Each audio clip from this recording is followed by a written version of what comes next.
ආයිවා මේගොල්ලන්ට මේක කරගන්න පුළුවන් වේද? ඉතින් කරපුවා කියනල්ල මේකයි කරන්න පළවෙනි අය වේ. මේ ඉතින් ගියොත් ඉවරයි. කෙලින්ම අහන්න.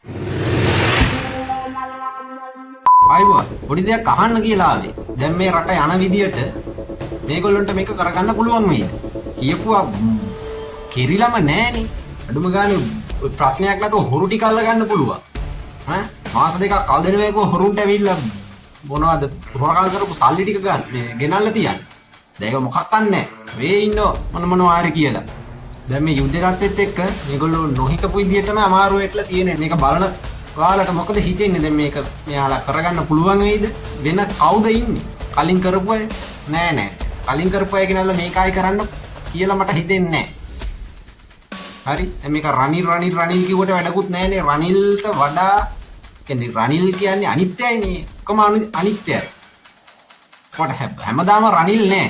එතනින් එහාට දෙයක් හිතන්නත් ඕනේ. එහෙම කියලා දැන් ගෙනාපු කෙනා මෙයාත් මෙහෙම අනනකොට ඈ අරකට බාර දුන්න මේකට බාර දුන්න ඔක්කොම නිදහස් කළා ආයතන වලට බලපෑම් නැහැ කියලා ඉන්නවා.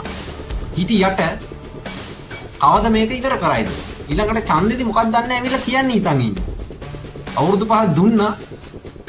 ඕ කියලා අර 76 වසරක ශාපෙ නෙමෙයිනේ දැන් තියෙන්නේ 77 මාරක ශාපයක්නේ.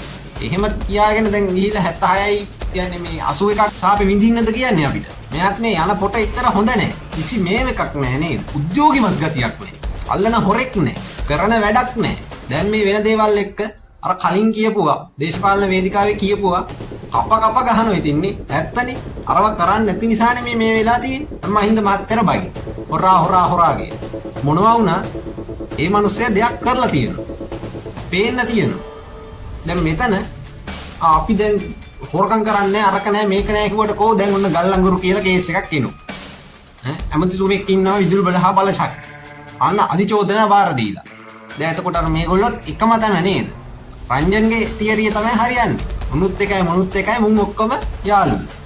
ඔයගොල්ලෝ මොකද හිතන්නේ දැන් මෙතනින් එහාට කාටද මේක කරන්න පුළුවන්? එක පැත්තක් හිතලා රනිල් කියන. රනිල්ගේ පැත්තෙන් ආවොත් ආර්ථික පැත්ත හදලා රට යම්තාක් දුරට කළමනාකරණය කරනවා. මේ තියෙන තත්ත්වය සමනය වෙනකන් ඇදයි ආවි. නමුත් එතනින් එහාට දෙයක් හිතන්න එපා. රනිල් කියන මිනිස්සයා හැමතිස්සෙම හැමදාම ඉන්න කෙනෙක් නෙමෙයි. ඒක එයත් කියලා තියෙනවා අපිත් දන්නවා. ඕන කෙනෙක් ඒක දන්නවා. එතකොට ඒ මිනිස්සයාගෙන් එහාට ගිහිල්ලා දෙයක් කවුද ඉන්නේ?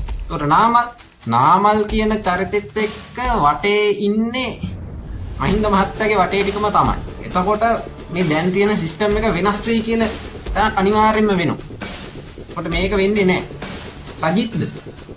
හැබැයි මොනවා වුණත් සජිත් අර කියපු ටික මොකක් හරි ගල්ලා කරාවි. ඊට පස්සේ වෙන දේවල් වලට අබසරණ වෙන්නේ ඊට පස්සේ. මම මොකද්ද කිව්වනේ නේද? මම දෙපතුල ගාවට එනවා කියලා කිව්වනම් ජනාධිපති වෙලා දෙපතුල ගාවට ඒවි. එහෙම මිනිස්සෙක් එහෙම කරાવી. නමුත් ඒ කෙරෙන විදිය සහ ඊට පස්සේ වෙන දේවල් ගැන එහෙම ලොකු මේකක් නැහැ. ඊට පස්සේ දෙයියන්ගේ පිහිටයි.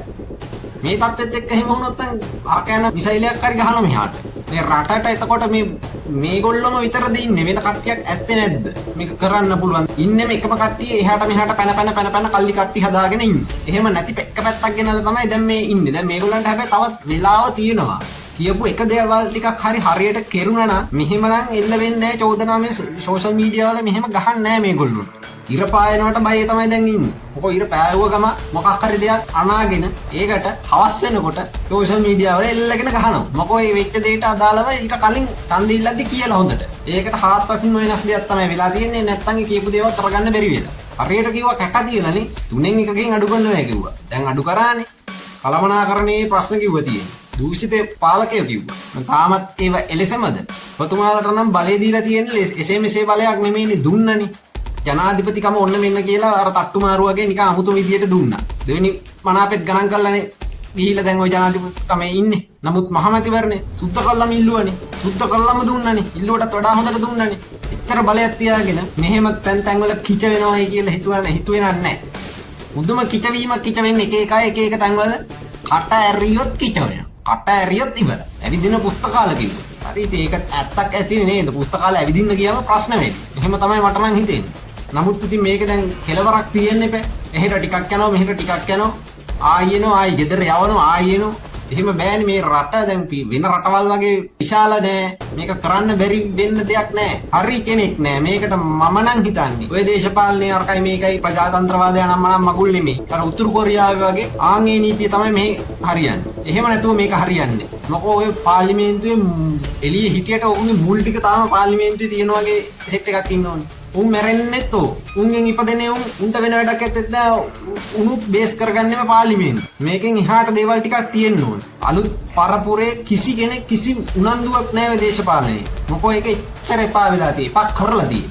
මෙන්න මේව තමයි වෙනස් වෙන්න ඕනේ. ඒ වෙනස් කරන්න ආපු කට්ටිය ගාවත් එච්චර දැන් වෙන්නේ නෑ. ඉතින් එතනත් ඉන්නේ පුස්තකාල වුණාට ඒ අදාළ වයස් පරතරය ඇතුලේ ලොකු ඝට්ටනයක් උතන තියෙනවා. ඔය ඒගොල්ලෝ හිතන පතන විදිය නෙමෙයි අලුත් පරපුර හිතන්නේ.